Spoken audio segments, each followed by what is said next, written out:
World's Worst Murder Detective. By Adam Stark. Chapter 1. Harvard Taught Me Something. Hello. My name is Powen Yootipopper. I am writing this book to tell you all my story. Basically, I graduated Harvard University with honors and I ended up in prison. I'm not really upset though, it's actually the best place for me.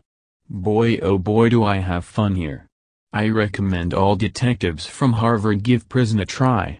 Anyways, I hope that my story can help people to learn from my mistakes, or at least one of those mistakes. So, I have always had one amazing gift of a photographic memory. I like to think of it as more of a videographic memory. I truly did graduate Harvard University with honors. That is not an exaggeration, folks. See, here's my problem. My curse, if you will. I have the worst kind of hearing problem in the entire universe of living organisms. It's not just bad enough that I can't hear very well, but I do this crazy thing as I'm listening. I take what information that I simply believe that I am hearing, and no matter what it is, I do it. For example, I actually did that when I started writing this book, if you can believe that. I was offered a deal to write this book about my story. So I started writing the following. Well, I was born in a small town. My father was a milk salesman and a cattle farmer. My mother was a butcher. I first encountered puberty when I was filing my taxes, and just like that I was interrupted as my papers were scrunched up and thrown away. I was yelled at and told that they weren't implying for me to write my life story for the book, but obviously just to write about the story that landed me in prison. So my ears kept up the tradition, having horrible hearing and comprehension. The people offering me the book deal told me that I was very stupid and a real piece of work. I informed them that I am unemployed. They then proceeded to tell me what the definition of being a piece of work means, and I subsequently agreed to their insult about my stupidity. So now they decided to pay me a visit in prison before I receive my payment for this book. You know what they wanted to tell me? I don't believe for a nanosecond that you ever even attended Harvard. I'm going to give you a verbal exam and let's see if you can pass this test, you dumb shit. I was perplexed. I looked this man straight in the eyes and told him, my degree isn't enough for you? Fine, gimme your test, bring it. So he puts his hand on his hip, scratches his ass and asks me, question 1. What is the population of Madrid? I squinted my eyes in embarrassment and whispered, a number. He grinded his teeth and looked at his assistant in the room, and he wrote something down on his clipboard. He puts his hand on his eye in shame, the same hand he scratched his ass with. I had to laugh at that, and then I played it off as if I was just coughing. So he blurts out, question 2, what is the capital of Italy? I looked at him with the hands up in the air on each side, showing my confusion accompanying this test, and said, a city. Are you kidding me right now? Give me a break. You know what, skip to the most difficult question. I'm not scared, let's go. He throws his pen at the wall and told me, fine. Fine, you know what, let's show this joker. Forget the rules, let's just kill him with this one. How do you break down the isotopes of uranium-235? I pounded my fist on the table and yelled, you are disgusting. What a farce of an exam. Shame on you guys, I went to law school. So you really think I would know the answer to this? I'm not a chemist?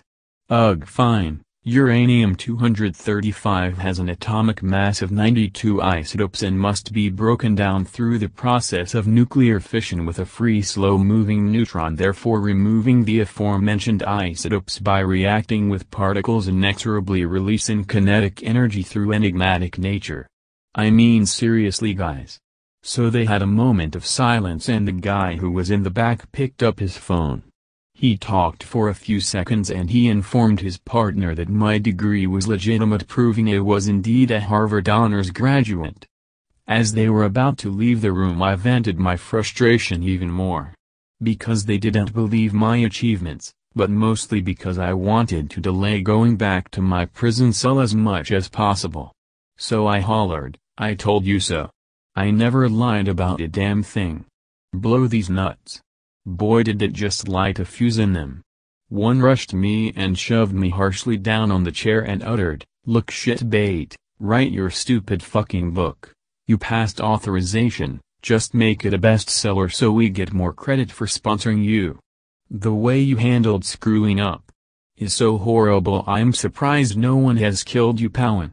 I thought of more stories of my past I could bring up to delay going back to my cell longer.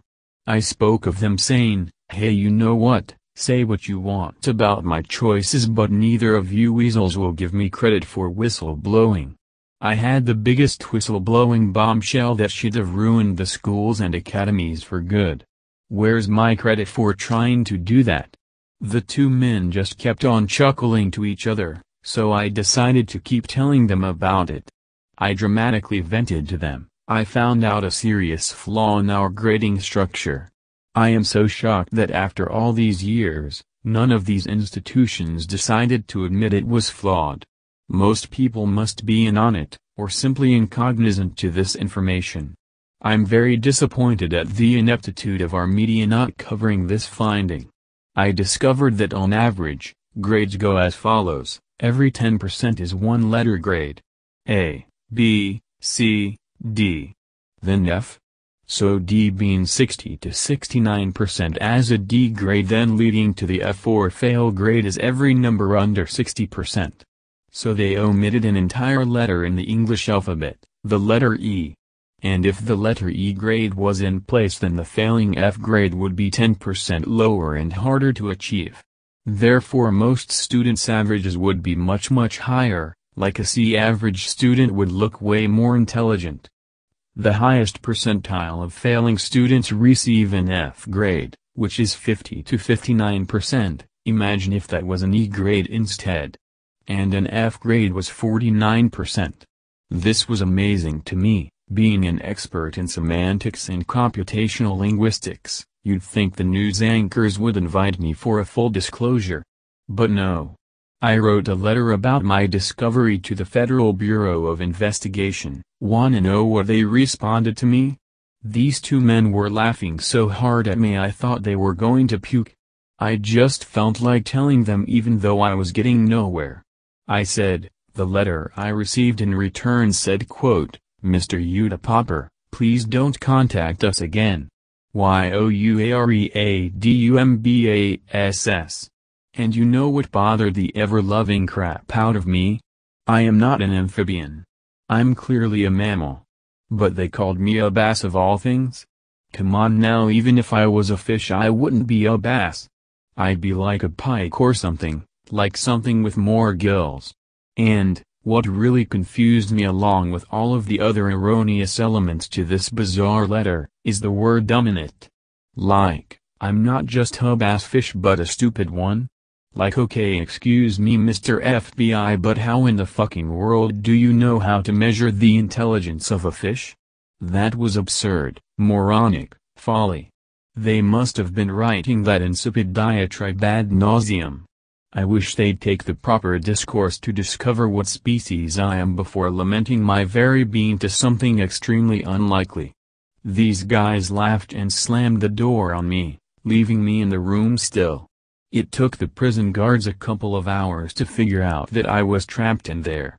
Damn, I just spent the whole first chapter without getting to my story.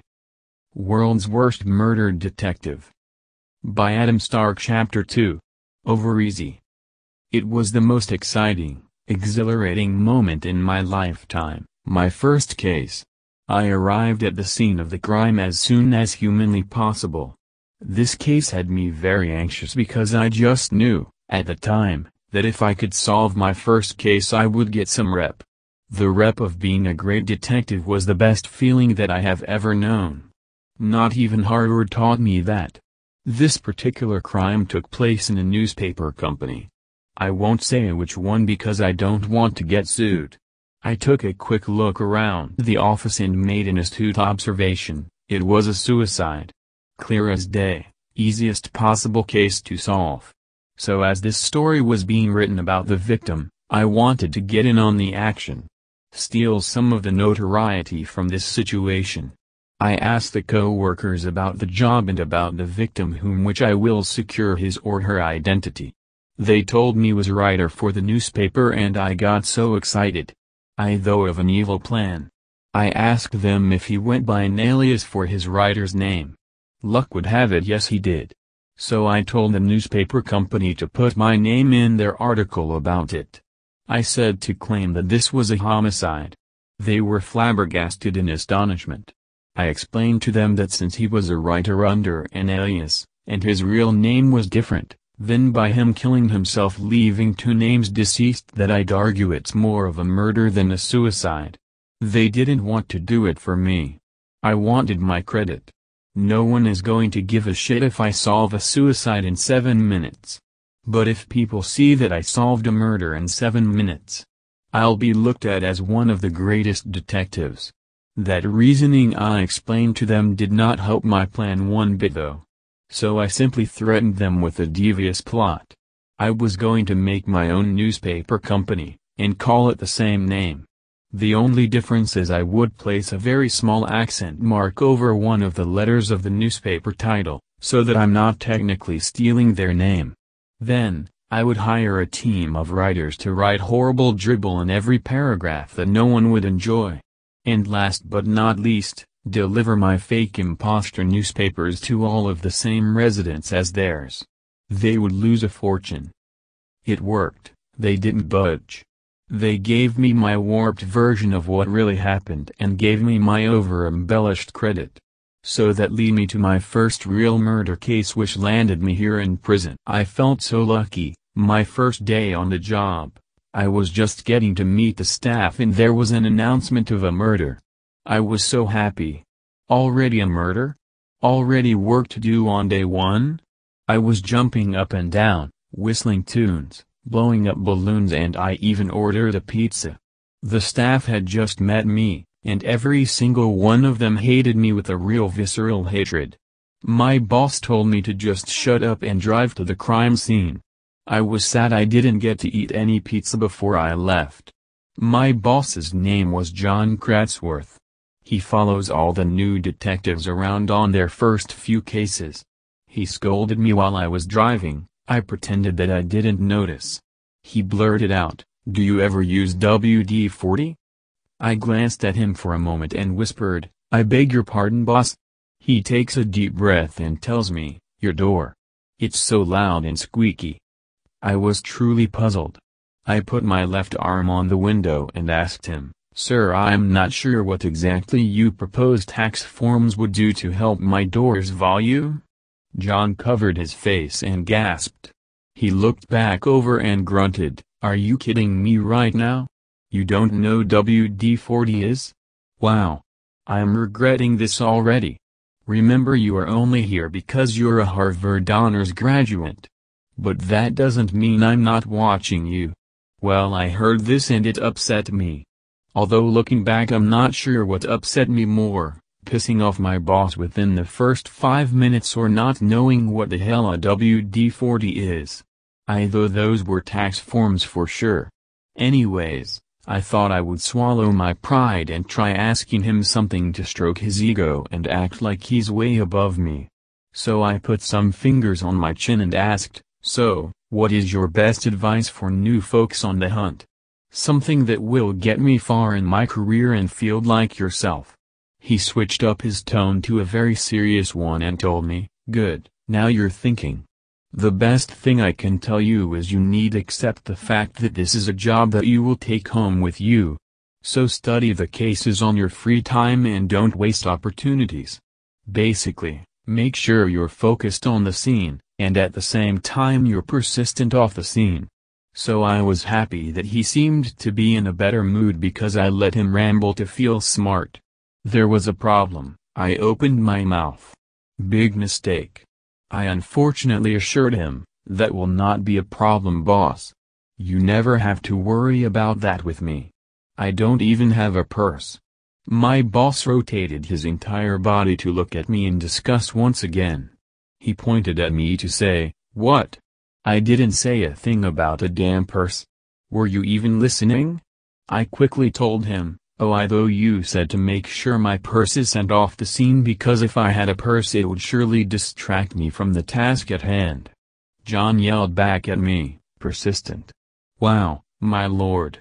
Seriously, tell me how in the halt of reality that you live in, did you manage to survive Harvard? I angrily yelled back, hey. I have a videographic memory. Most of my exams were on paper, most correspondences were from emails. When I read shit, I make no mistakes. When I have to use my ears, problems may come about. But rarely. Luckily that uncomfortable conversation came to an end because we just arrived to the crime scene. It was a sandwich shop and deli. One man on the ground, murdered. Police had the scene taped off with the yellow crime scene tape. The first thing the officer in charge told us was that there was also a theft. Money and food was stolen coinciding with the murder. So I stood back and astutely observed the entire crime scene slowly. Mr. Kratzworth introduced himself and spoke to the only worker in the building, the owner. His name was Samis Koldran. What I had gathered from my boss's discussion with him is that the victim was his friend, his co-worker, and his relative. Even knowing this information, I had been waiting my whole life to feel the exhilarating feeling of working a hardcore murder investigation. So what did I do with the owner? I decided to play hardball and come off strong right away. I walked up to him aggressively and got right up in his face. I yapped, hey, you listen here, you scumbag. You bag of scum. Give me a reason, give me one reason why I shouldn't lock you up right now and swallow the key. Besides indigestion. I have to admit, the words didn't come out as well as it did when I rehearsed my banter in my head. Samis Koldran didn't even blink or move, he just looked right back at me and responded, because I didn't do anything. That's my close personal friend, you jackass. What a bunch of baloney.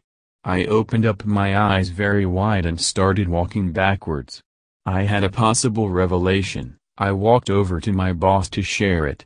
Mr. Kratzworth looked at me and whispered, what the fuck are you doing? That's not the way to get information. I put my hands out in front of me to symbolize how serious I was. I whispered back, sir, you know how in some murder cases the suspect will have a slip-up? An accidental admission of guilt. He turned his head to look the other way and looked back at me. He quietly said, yes. Where in the hell are you going with this? I swallowed my saliva in angst and told him, look, I accused him of being the killer. I put pressure on the dipshit in the hopes that soon his alibis will start slipping up down the road, or something like that. Anyways, so I very calmly accused him of being the killer, and I couldn't believe what I heard. It was a sound for sore ears. He actually admitted something crucial to prove he was involved. In his angry rebuttal to my claims about him, he literally said that it was quote a bunch of baloney and that he wouldn't have done it. I mean, boss, doesn't that say it all right there? How would he know that there was baloney at the crime scene unless he was there?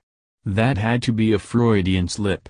My boss was so enraged that he actually crouched down and covered his face before answering me. He told me, okay, first of all, a bunch of baloney is an expression that means something is bullshit, or untrue. And second of all, he works here and owns the building. So he would be fully aware that there's sandwich meat like that here. And lastly, even I knew there was baloney here because this is a deli sandwich shop, for God's sake. There isn't a damn thing suspicious about him saying that. Your ideas are nothing but pure dribble and lunacy. At this point I began looking at the papers containing the inventory records. There was money, bread, dough and utensils stolen. My boss was on the phone, he was getting excited. When he hung up he instructed to me, hey. I might have a possible lead. Never waste one when you catch one. Whatever you do, don't let this killer slip through the cracks. I became euphoric. I gleefully responded, oh. So you think I am right? That Samis did commit the murder? I smiled at my boss, and subsequently he started frowning. He yelled back at me, "No. How would you conceive that stupid idea?" I then joined him in frowning and said, "You said to me, just now, don't let this killer slip through the cracks? So I thought you were agreeing with me because it's slippery on the sidewalk cracks outside. You and I aren't the killer obviously, so it would have to be the only other living person here at this bloody crime scene? No pun intended. But right? Come on now." My boss got so close to my throat, I thought he was gonna choke me. He sternly said to me, "How about this, shut up, and you better not cross the line again." So I did exactly what he instructed. However, that was the problem. My ears once again took his words too literally. I was completely silent, but when he was waiting for me at the car for 10 minutes he came back inside to find me doing nothing. He threw his hat at the wall. He ferociously yelled at me, "What the fuck are you doing? No one else is there. Can you not take a hint, shitbag?" I took a deep breath and explained to him saying, "Look, I'm simply following your instructions. You told me to shut up and I did that, no problem. Then you told me to make sure I don't cross that line, and as you can see, what are we surrounded by? Crime scene tape. And I didn't leave because that would be crossing a line, because the definition of a line according to Webster's dictionary is I couldn't even finish explaining myself before he dragged me out of the shop by my arm." World's Worst Murder Detective. By Adam Stark. Chapter 3. Clueless and Clued. Arriving back at the office was a wonderful feeling. No more smell of blood, no more creepy death feeling, and I could finally eat some of my pizza I ordered. But that good feeling didn't last too long, not long at all. I made yet another serious mistake. My boss showed me some of the evidence that he gathered so that we could both compare notes and analyze things as a cohesive unit. So he pulls out a paper and tells me, "Check this out, a princess." So I heard something else completely different. You see, he was showing me a paper from the victim's pocket which was a crayon drawing. It said a princess on it. Anyone with good hearing could understand that this was an indication that he had a daughter who made this drawing. The catastrophic problem here was the unfortunate way that Mr. Kratzworth worded it, as well as the way my cursed ears heard it. He actually said, "Check this out, a princess," when I mistaken him for saying, "Check out what the apron says." I left to go check out all of the aprons the crime scene. They were all blank, no words on them, except for one spot. The tags said "Made in China" on them. So, I'm very embarrassed to admit that I immediately booked a flight to China, because my ears thought that this is what my boss wanted me to do. It felt like I was following a lead, but I wasn't. So my phone was turned off on the entire flight to China because of the airline's rules. I'll tell you guys, believe you me, when I turned my phone back on it was making so much noise I thought it was going to explode. It was my boss yelling at me, demanding to know where I was. So I called him up. I didn't even get a chance to say one word. He overwhelmed me and hung up the phone. The call went something like this: "Hey, Powen, you get your bitch ass back to my office right now. Hurry up and get over here. I don't even wanna know where you are, just hurry. You better get here in 5 minutes or find a way to turn back time, you goddamn degenerate bitch." So I went straight back to the line at the airport to get another flight. I also purchased a very expensive laptop computer and I rented the Wi-Fi internet service for my flight. Why? So I could research how to turn back time. That's right, my ears once again took something too literal. I actually did find a way to time travel successfully though. I researched throughout the entire plane ride. I knew that I would face ridicule if my discovery didn't have a 100% success rate. I was eager to impress my boss, and go back in time far enough to prevent the murder from happening. When I finally arrived back to the good old USA, I drove to the office as fast as I could. My boss wanted a detailed explanation for my absence immediately. I changed the subject so that I wouldn't have to answer. I told him everything I found through my research, Mr. Kratzworth. I did it. I found a way to, wait, I mean we did it. My 11 hours of research is only half of the credit compared to your command to me to research. John Kratzworth cut me off without taking a breath to say, listen up. If this isn't something that's more important than the warrant for the new prime suspect in my hand, I am going to write you up a red letter so fast you'd think the post office was delivering on some motherfucking motorcycles. I abruptly told him, oh, it is. My news is great and better than that warrant you speak of, sir. I've officially discovered how to successfully time travel. And the method has a 100% rate of success that cannot fail. You see, if you measure the United States via the Dewey Decimal System, and calculate the time it would take to travel a distance from certain specified states adjacent to one another, and apply the Joule-Thomson effect, which incorporates a closed system where gas gets put in on one side. Now, in my astonishment, I made a monumental discovery, a complete change in our civilization, a change in the status quo, if you will. Underneath the Earth is the core, which I define as a geometrical progression of deadly mass, in which its curvature could skew the density of such measurements, is carefully calculated to my main point, which is, if you go from Idaho to Nevada, you will go back in time 1 hour. So we should go do that multiple times and then prevent the murder. He grabbed me by the collar and yelled, that's it.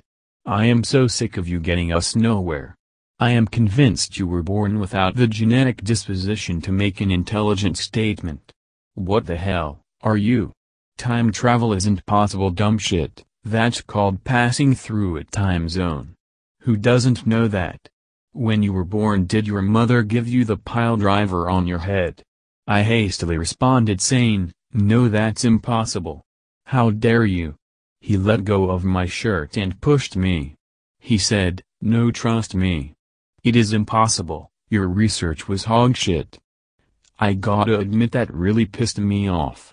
Not for the reason you'd expect though. I wasn't mad at him debunking my 11-hour research project, but mad that he thought I was saying my research conclusion for time travel was impossible. No, I was actually only mad that he said my mother would do a pile driver maneuver on me. At any rate, I angrily told him, not that, the other thing you said, my mother would never, she never had a driver's license, you jerk. My boss grabbed my head and physically turned it towards the exit and told me, get out of my sight. And take this suspect's profile, make yourself useful and go dig up dirt on this guy. No one can find him. World's Worst Murder Detective. By Adam Stark. Chapter 4. Asshole Assailant. Of all the places in the world, where was I sent to? The spooky fucking cemetery of all places. Or maybe I should just be honest, my ears misunderstood. When my boss told me, quote, dig up dirt on this guy, I gotta tell you people reading this, that is some jargon that I have never heard before. I thought that checking the tombstones with the matching names would get me some dirt for my boss. I looked at every single cemetery in the city that night. No results. I also used up the company car's gas, which I'm sure pissed everyone off even more. So I want to run this by you guys, because I honestly think that I did the right thing, but my boss strongly disagrees.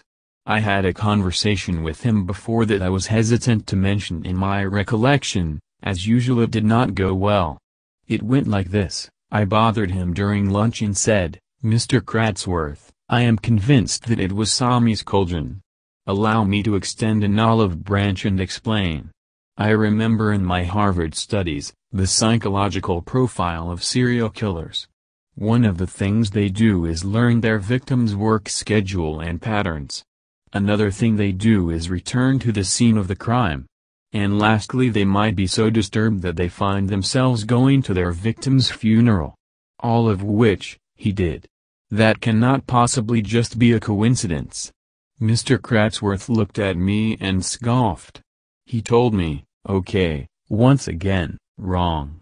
It is not a coincidence that he returns to the crime scene, he works there and owns the joint. It's not weird that he knows the victim's work schedule. He is the boss. He makes the damn schedule. And last but certainly not least, the victim was his friend, his relative, his co-worker, so I'm not in the least bit surprised that he went to the funeral. Why would that shock you? I don't know, I think common sense is pejorative to the disease between your ears. I left the cemetery and went with my instinct. I gave Sami's cauldron a visit. I had to keep this a secret so that my boss wouldn't destroy me during our next confrontation. I knocked on Sami's door. He answered. He was very cooperative. I turned up the intensity and yelled at him, "All right, punk. No more pleasantries. What is your alibi for the date of the murder? I'm convinced you did it. Convince me otherwise or I'll convince a judge." He didn't even take a second to think and calmly responded, "At that time in the early morning I was sleeping, sir." I pounded on the table and pretended it didn't hurt. I screamed at him saying, "Oh wonderful. The way I see it, only a sick killer could kill someone and then comfortably sleep that same night. What are you, an emotionless alien freak?" He shrugged his shoulders and repeated his last response.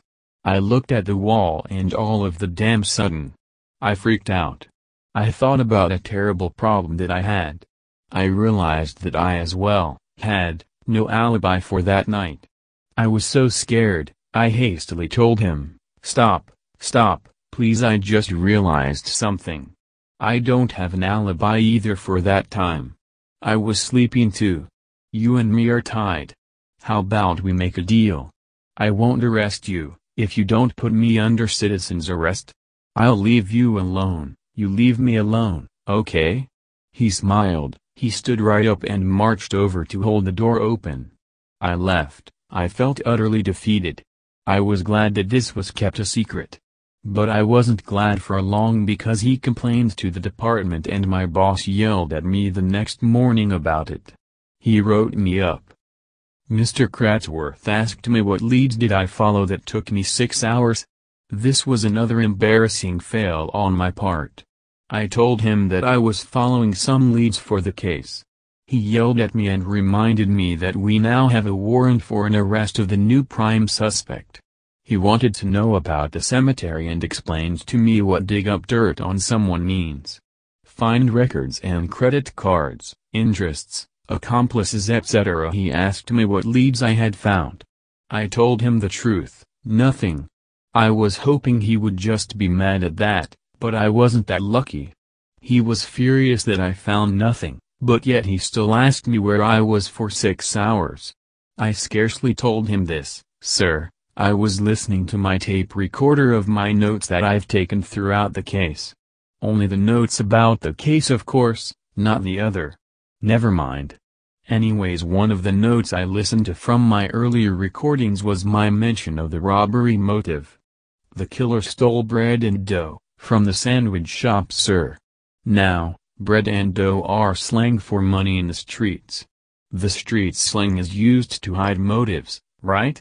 So I heard my voice recorded note saying, quote, "There's some dirty laundering to acknowledge," and yeah, I do believe that there was some dirty money laundering. 100%, sir. But the problem is that I heard my own voice wrong. I thought that my voice, after annotating over my voice again, had said, quote, "There's some dirty laundry in college," so with that I went back to Harvard. I searched all 5 hours and 45 minutes in the dirty laundry rooms and found nothing. My ears strike again, sir.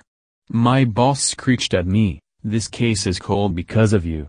You must be very proud of yourself." I was annoyed and said, "The notion that my actions made this case cold is absurd, incongruous. The case is cold because the files are in my freezer. Come on now, what the hell, with the apotheosis of your Inquisition." My boss covered his forehead with his right hand, and started squeezing the air with his left hand. He was grinding his teeth and asked me, "Why the fuck would you put them in the freezer? Of all places? You are sick in the head." I swallowed suddenly and became nervous about getting hit again. I carefully answered him saying, "Look, sir, my shelf was full. There's writing on it that says capacity 20 and 20 napkins we're currently occupying it. And you know very well that I can't put the case files on the fridge's roof because the saying goes, the case gets shelved. There's no saying that says that a case gets roofed. My boss just shook his head violently in disappointment. He just quickly uttered, "I don't follow you." And I seriously cannot tell you how happy I was. How big my smile was, it was huge. I looked at him and almost cried to say, "Oh, thank you so much, sir. I don't like being watched." And with that, I walked away. I felt such a relief to find out that I wasn't being followed and watched. I walked all the way out of the building to my car in the parking lot.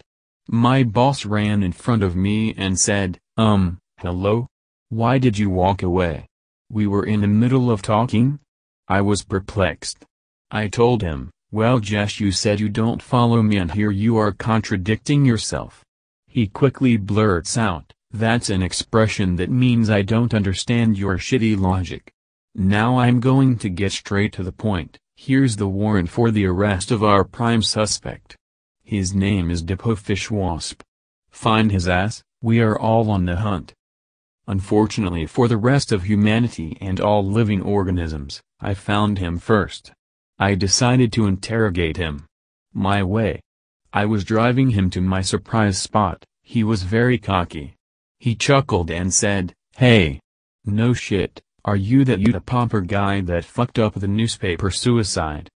I turned up the intensity a couple notches. I angrily told him, as a matter of opinion, "Yes, I am. I would shut the hell up if I were you. By the way, you're our number one suspect, Mr. Fishwasp."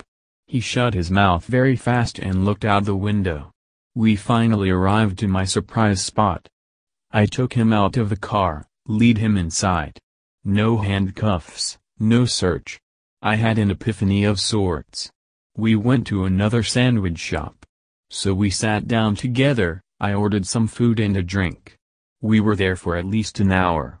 I waited patiently for him to incriminate himself. But did he? No. He did no such thing. I was relieved. This meant that my suspicion was correct all along. Sami's cauldron was the culprit. For those of you who don't understand my logic, allow me to explain. I went to Harvard. I graduated with honors at the tip-top of my class. I was adept in the studies of logic, critical thinking and deductive reasoning. What I did was I tested him. I never asked him a single question. Are you alarmed? Well, you shouldn't be, because my plan worked. So here we were at a sandwich shop, and Yootipopper never once ordered a sandwich to eat. Not even one crumb. This told me everything I needed to know because for one, it was lunchtime, he had to be hungry. Secondly, I knew for a concrete fact that I can back up with empirical extensive evidence that the killer liked sandwiches. And last but oh so certainly not the least, the real killer also robbed the other sandwich shop, so I know the real killer could afford it. None of these events took place. I was feeling great knowing that I didn't let an innocent man go to jail, unless they had worked for the IRS, then I wouldn't mind. But that feeling didn't last long. As soon as he walked out of the door, my boss called to ask if I had arrested him. He reminded me that we had a warrant for his arrest. I lied to my boss and told him he just escaped. Luckily he did not know about the friendly interrogation that just occurred. So when I got outside I watched him run and tried to catch up, but I failed. He was pissed off when he got me on the phone. He yelled in my ear saying, "What the fuck? You were aiding and abetting a criminal?" I yelled right back, "No, I did not, boss." "Hell no." He ran and I couldn't catch up. My boss hollered in my ear even louder, screaming, "Shut it. I have undercover officers that have been following Yootipopper for days now. I had you arrest him so that the undercover wouldn't be discovered. Why did you let him go? The officers watching told me you hesitated." I balled up my fist and squealed, "I don't give a falling fuck what you think." I followed my Harvard textbooks to a T. It clearly said in plain English what to do. It's said to make sure that the suspect is never one step ahead of you. So, I made sure he was about 10 steps ahead of me and then I ran after him. He was too fast. I didn't see you running. He hung up and texted me, "My office now." As soon as I showed up, he threw me into the interrogation room. He winked to me saying, "Okay. This is seriously your last shot. The other officers want to arrest you right now, but I have a lot of pull in my years of the force. So, they trust my judgment. I've tried on everyone's glasses in here to make sure I read your transcript correctly, and astonishingly you really are a Harvard Honors graduate.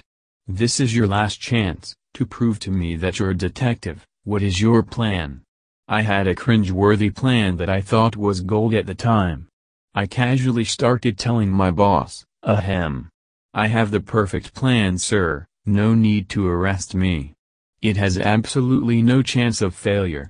My plan is to wait until the real killer strikes again. When he kills once more then I catch him. How awesome is that? See, basically I will get twice the credit. 200% of achievement. Not only that, but morally speaking I will have a great conscience. Why? Because 2 families' lives whom have been ruined forever will now have justice.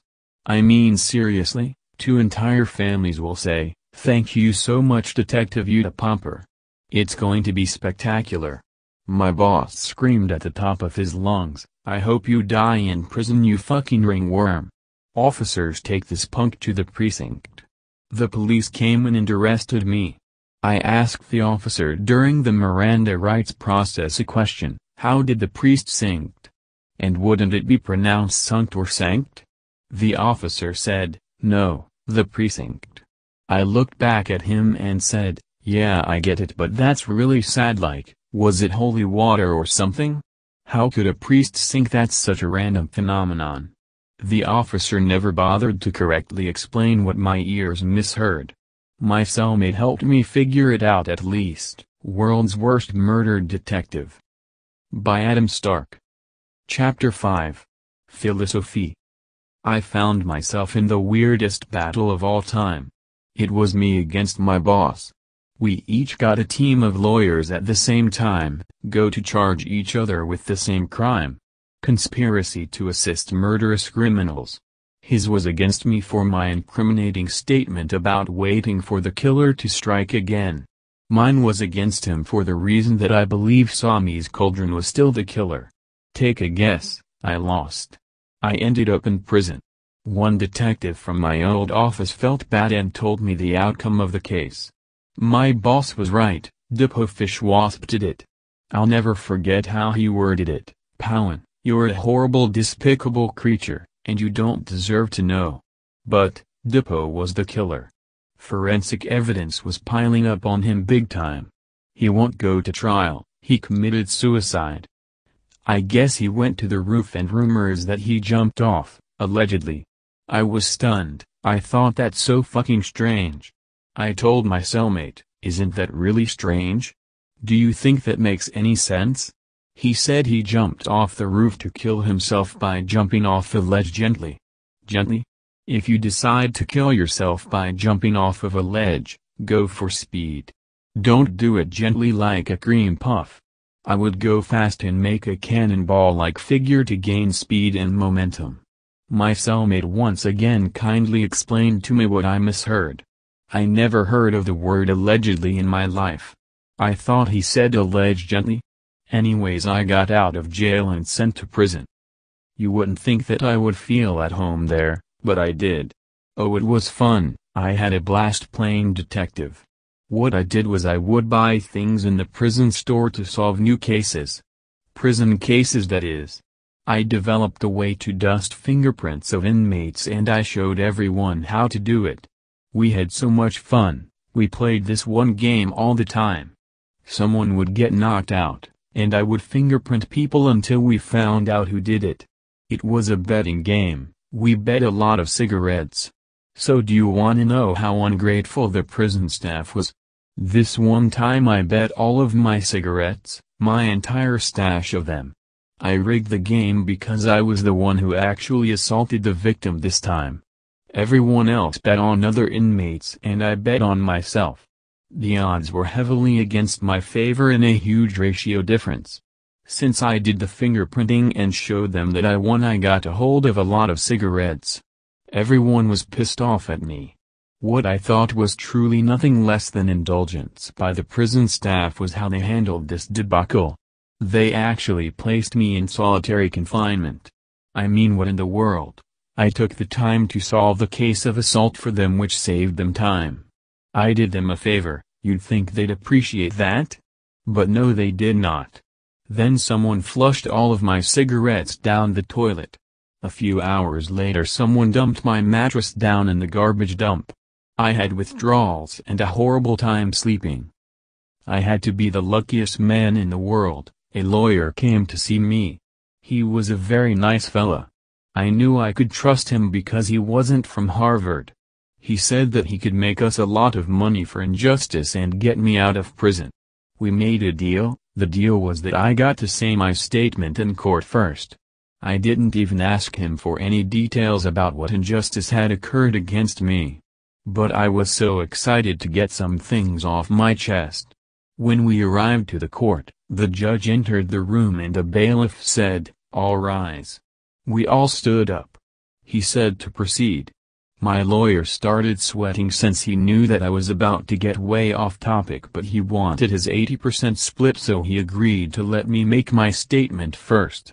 I paced back and forth and said everything that I wanted to say in that courtroom. It went like this: members of the court, ladies and gentlemen and other.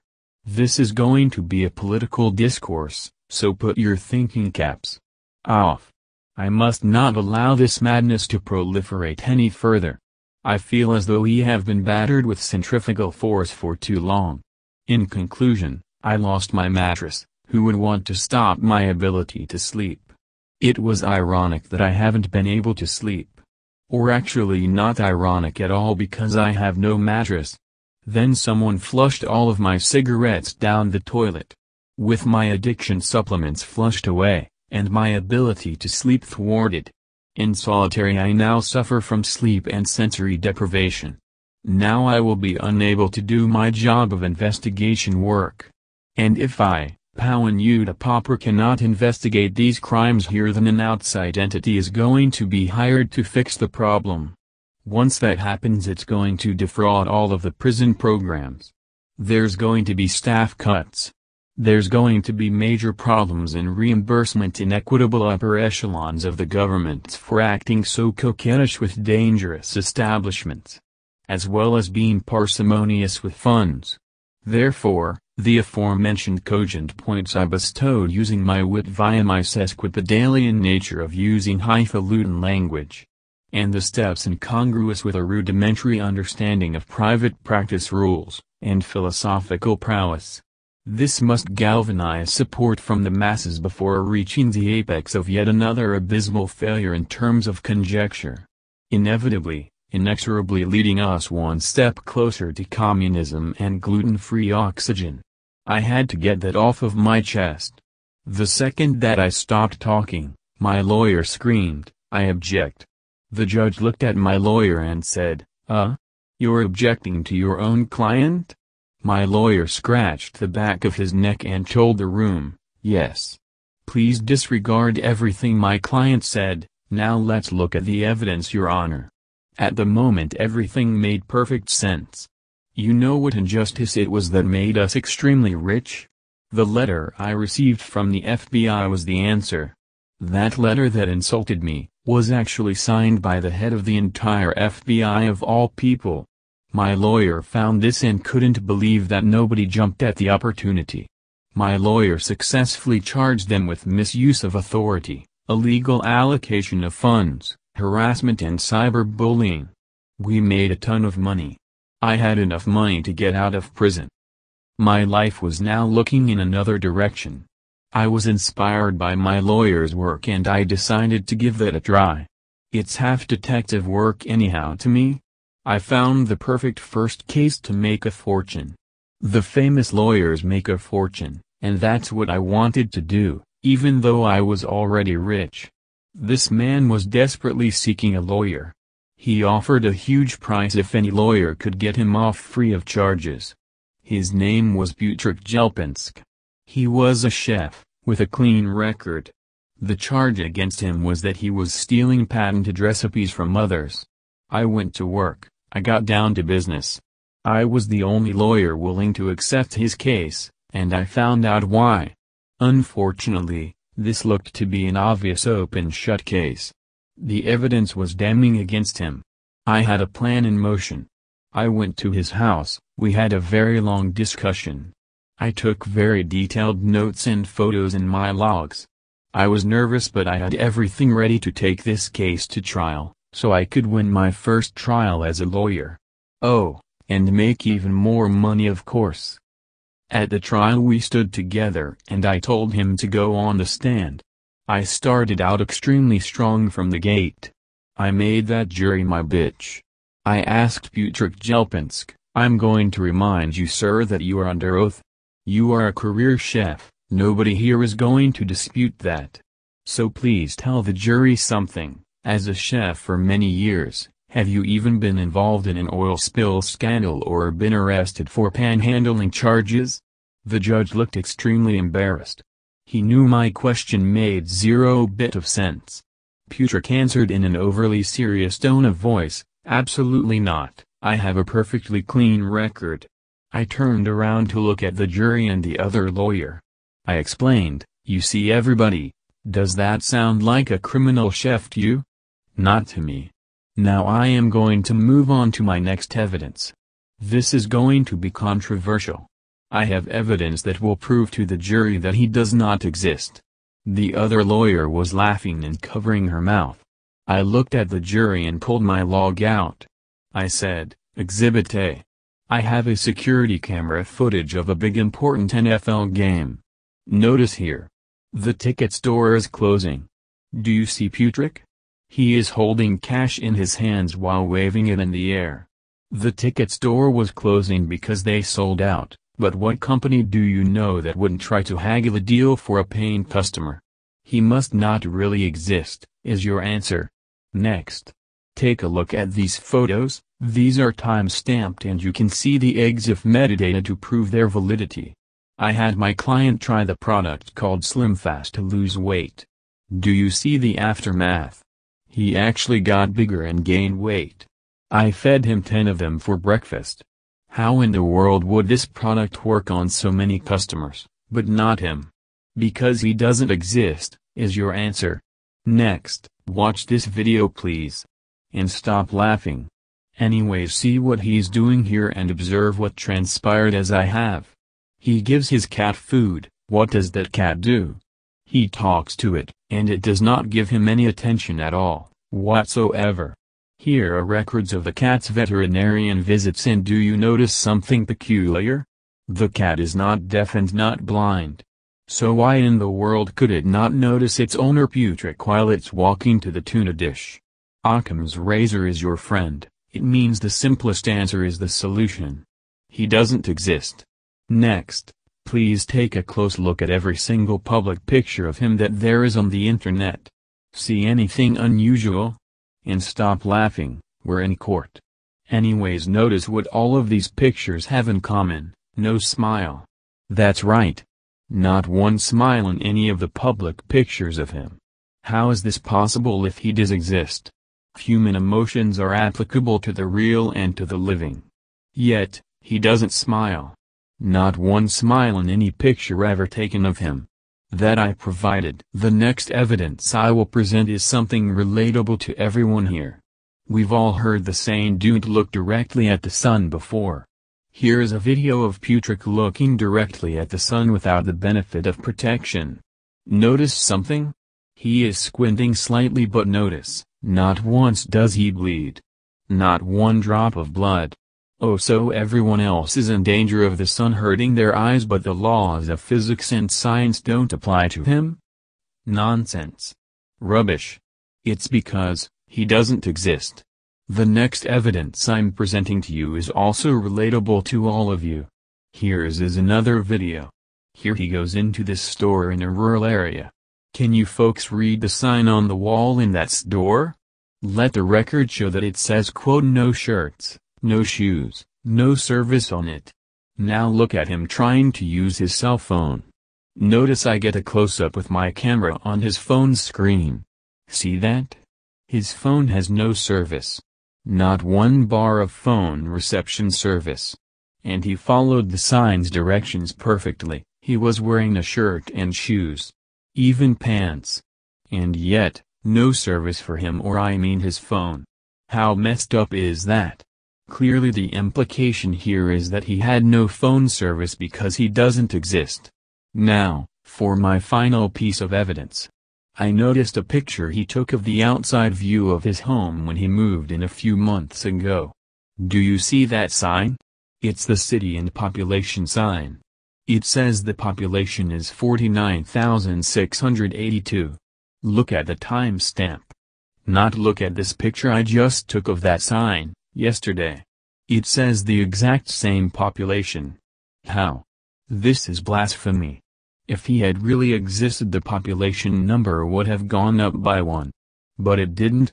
That's all I have to show you, proof after proof that he doesn't exist, and therefore he couldn't have committed the crime he is being charged with. He never was involved in any nefarious activities whatsoever. The room was so silent. It was like I was talking to the damn wall and the wall was sleeping. The judge banged his hammer and yelled, "Order." So I immediately thought that this meant it was over for me. I thought he was about to wring my neck. But no. In my utter astonishment, he was yelling at the other lawyer. I couldn't believe it. The lawyer lady kept on laughing. She seriously wasn't showing any signs of stopping. I had made her laugh uncontrollably. At first it made me really mad. Not too much longer as the laughter continued. The judge gave her the third and final warning. She failed. Yes, it was amazing. The bailiff took her out of the courtroom as she kept laughing. The judge had no choice but to give us the victory. The defense failed miserably because basically I was unintentionally awful to the point of being funny. We actually won our case together on a technicality. I was very happy. I started to cry. I hugged Mr. Jelpinski and he thanked me. A few days later I called him asking for my money, and I guess my luck was still horrible. He found out that there is a problem with my defense. If he doesn't exist, and we won our case, then he should be viewed as such. That meant that he found a loophole to prevent him from paying me. Yeah, that's just how shitty victory feels. You win and get no prize. He didn't have to pay me because I had won the case proving he wasn't in existence. Fucking hogshit. If I was a criminal like him, I would forge a bunch of checks with his name on, and send those checks to racist, terrorist, and dangerous organizations in our country. Mainly the IRS. But I let it go. The end. Oh, okay, fine. You people really wanna know, huh? You heard my story, but that isn't enough to fulfill your curiosity, is it? You wanted to stuff that shit, didn't you? Fine, I'll tell you why I'm broke now. I will tell you how I lost all of my money. Since that's all you care about. I was going for a walk one afternoon. I happened to see a man on the roof of a big house. He made these strange gestures. I was extremely scared for his safety, that he may be trying to jump off and kill himself. I used a lot of money to hire a church choir. I called the police in 5 districts. I called the SWAT team. I called some other music bands and a food catering service. Yes, I did all of that, because I care. I didn't want him to jump. Once the police checked him out with their loudspeaker, they realized what really happened. I made another expensive mistake. He wasn't a suicidal guy getting ready to jump. He was a construction worker who was repairing a roof. Very embarrassing, and expensive as all hell. I will end my story with the quote from the news anchor who talked about what I did that day. Powen Yootipopper made a phone call to help prevent a jumper this afternoon, the somber facts tell us. But he was simply a construction worker doing his job. His heart was in the right place, but not his common sense. According to some doctors who were watching this unfold and seeing Powen's work as a public defender, They believe he may have a brainstem dysfunction.